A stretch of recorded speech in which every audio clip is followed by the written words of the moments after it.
हर हर महादेव। श्री शिवाय नमस्तुभ्यम। राधे राधे दोस्तों, आप सभी का आपके अपने YouTube चैनल कथा वर्धन में बहुत बहुत स्वागत है। दोस्तों, आज की इस वीडियो में हम जानेंगे कि 2025 में आने वाली भादो मास की कृष्ण पक्ष में अजा एकादशी कब है। अजा एकादशी व्रत कब धारण किया जाएगा और इसकी पूजा विधि क्या है और शुभ मुहूर्त तिथि क्या है, व्रत कब खोलना है और कौन सी चीज से खोलना चाहिए और किस वस्तु का भोग लगाना अत्यंत शुभ होगा। और दोस्तों, इस दिन क्या करना चाहिए, क्या नहीं करना चाहिए, क्या बनना चाहिए, क्या नहीं बनना चाहिए। तो दोस्तों, जानकारी को पूरा जानने के लिए वीडियो के अंत तक बन रहे और जिन्होंने अभी तक हमारे चैनल को सब्सक्राइब नहीं किया है वह जल्दी से हमारे कथा वर्धन चैनल को सब्सक्राइब कर लें, जिससे हमारी अच्छी जानकारी आपके पास आसानी से पहुंच सके। सबसे पहले मेरे प्यारे दोस्तों को 2025 में आने वाली अजय एकादशी की हार्दिक शुभकामनाएं और आप सभी पर माता लक्ष्मी की कृपा हमेशा बनी रहे। तो दोस्तों, हर एकादशी माह के कृष्ण पक्ष और शुक्ल पक्ष की तिथि के दिन एकादशी का व्रत धारण किया जाता है। दोस्तों, एकादशी को एकादशी या गारस व्रत के नाम से जाना जाता है। एकादशी का व्रत भगवान विष्णु और भगवान श्री कृष्ण को अत्यंत प्रिय होता है। एकादशी सभी पाप को नष्ट करने वाली होती है। प्रत्येक एकादशी का अपना अपना महत्व होता है। इसी प्रकार से भादो मास कृष्ण पक्ष की अजा एकादशी व्रत का अपना एक अलग ही महत्व है। जो भी भक्त अपने सच्चे श्रद्धा और नियम अनुसार इस व्रत को करते हैं और भगवान विष्णु की पूजा आराधना करते हैं तो उन्हें दोगुना फल प्राप्त होता है। दोस्तों, इस एकादशी का व्रत करने वाले व्यक्ति को अपार धन पुत्र प्राप्ति एवं अनेक चीजों का लाभ प्राप्त होता है। एकादशी का व्रत करने वाले व्यक्ति को किसी भी चीज की कोई भी परेशानी का सामना नहीं करना पड़ता और जो भी यह व्रत करता है उसे समझ में अधिक सम्मान मिलता है। ऐसे व्यक्ति का कोई भी विरोधी नहीं होता। भादो मास कृष्ण पक्ष की अजा एकादशी तिथि पर शुरू होने का समय जो कि 18 अगस्त 2025 दिन सोमवार शाम 5:25 और एकादशी तिथि की जो समाप्ति है वह 19 अगस्त 2025 दिन मंगलवार दोपहर 3:34 पे एकादशी तिथि की समाप्त हो रही है। तो सूर्योदय के अनुसार सभी भक्तजन 19 अगस्त 2025 दिन मंगलवार को एकादशी का व्रत धारण करेंगे। तो द्वादशी तिथि प्रारंभ समय 19 अगस्त 2025 दिन मंगलवार दोपहर 3:35 और द्वादशी तिथि की जो समाप्त हो रही है वह 20 अगस्त 2025 दिन बुधवार दोपहर 2:01 पे द्वादशी तिथि की समाप्त हो जाएगी। तो हरिवासर जो कि 20 अगस्त की सुबह में समाप्त हो जाएगा। व्रत का खोलने का समय 20 अगस्त को बुधवार के दिन सुबह 5:53 से सुबह 8:29 तक व्रत खोला जाएगा। इस व्रत को आप जल या फल से पारण करें। 19 अगस्त को ब्रह्म मुहूर्त का समय जो कि सुबह 4:25 से सुबह 5:09 तक होगा। सूर्योदय का समय सुबह 5:33, सूर्यास्त शाम 6:29 होगा। 19 अगस्त को राहु काल का समय दोपहर 3:15 से शाम 4:52 तक होगा और 20 अगस्त को राहु काल दोपहर 12:01 से दोपहर 1:38 तक होगा। सभी व्यक्ति को ध्यान रखना चाहिए कि राहु काल के समय कोई भी शुभ काम या कोई नया काम नहीं करना चाहिए।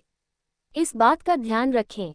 19 अगस्त को प्रातःकाल पूजा का शुभ मुहूर्त सुबह 4:47 से सुबह 5:52 तक होगा। अभिजीत मुहूर्त का समय सुबह 11:58 से दोपहर 12:51 तक होगा। विजय मुहूर्त का समय दोपहर 2:35 से दोपहर 3:14 तक होगा।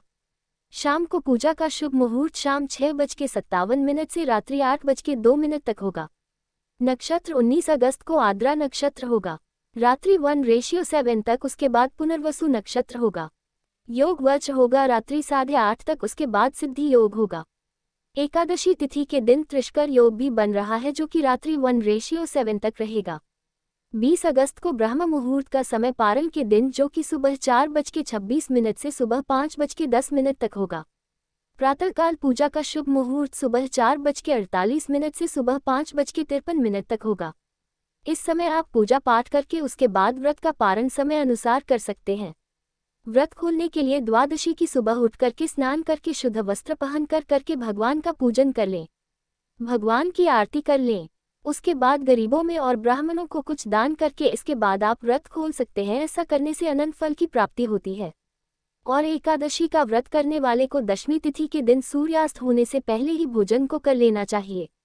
इस दिन बिल्कुल शुद्ध भोजन खाना चाहिए और एकादशी के दिन चावल ग्रहण नहीं करना चाहिए, मसूर का दाल का प्रयोग नहीं करना चाहिए, कांसे के पात्र में भोजन नहीं करना चाहिए, पान का प्रयोग नहीं करना चाहिए।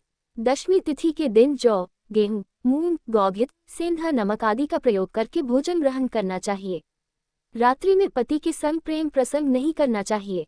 इस दिन भगवान विष्णु के और एकादशी व्रत, एकादशी माता का स्मरण करते हुए सोना चाहिए। एकादशी की सुबह उठकर के स्नान करके शुद्ध वस्त्र पहनकर भगवान सूर्य देव को अर्घ्य देना चाहिए। उसके बाद व्रत का संकल्प लेना चाहिए। भगवान विष्णु से प्रार्थना करना चाहिए। उसके बाद कहे कि हे भगवान विष्णु, आज मैं भाद्रपद मास कृष्ण पक्ष की अजा एकादशी का व्रत धारण करने जा रही हूँ या करने जा रहा हूँ। इसी प्रकार से भगवान विष्णु से प्रार्थना करें और आपके मन में जो भी मनोकामना या इच्छा हो वह भगवान विष्णु से कहें और एकादशी माता से कहें। और एकादशी के दिन रात्रि उपवास रह के भगवान विष्णु का सुबह और शाम के वक्त पूरे विधि विधान के साथ पूजा करना चाहिए। जो उपवास नहीं रह पाते हैं, जिनका स्वास्थ्य सही ना हो, तो आप एक समय फलाहार ग्रहण करके व्रत को धारण करें और भगवान का सुबह और शाम के वक्त पूरे विधि विधान के साथ पूजन करें। इस दिन भगवान विष्णु का जल से अभिषेक करें, पंचामृत से अभिषेक करें। खास करके अजा एकादशी के व्रत में इस दिन भगवान को बादाम और चुहारे का भोग अवश्य ही लगाना चाहिए और जब भी भोग लगाएं तो तुलसी के पत्ते डाल के भगवान को भोग लगाएं और भोग लगा के पूजा संपन्न होने के बाद उस प्रसाद को, जो कि प्रसाद के रूप में, ग्रहण भी करना चाहिए। ये बहुत शुभ माना जाता है। इससे अनंत फलों की प्राप्ति होगी। उसके बाद एकादशी व्रत का कथा को अवश्य सुने। भगवान विष्णु के स्तोत्र, चालीसा आदि का पाठ या श्रवण करें। और इस दिन पंडित को भोजन कराना बहुत फलदायी होता है और इस दिन गरीबों में दान देना चाहिए। ऐसा करने से भगवान विष्णु के धाम की प्राप्ति होती है।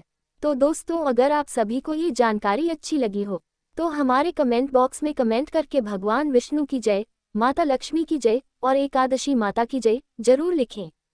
धन्यवाद।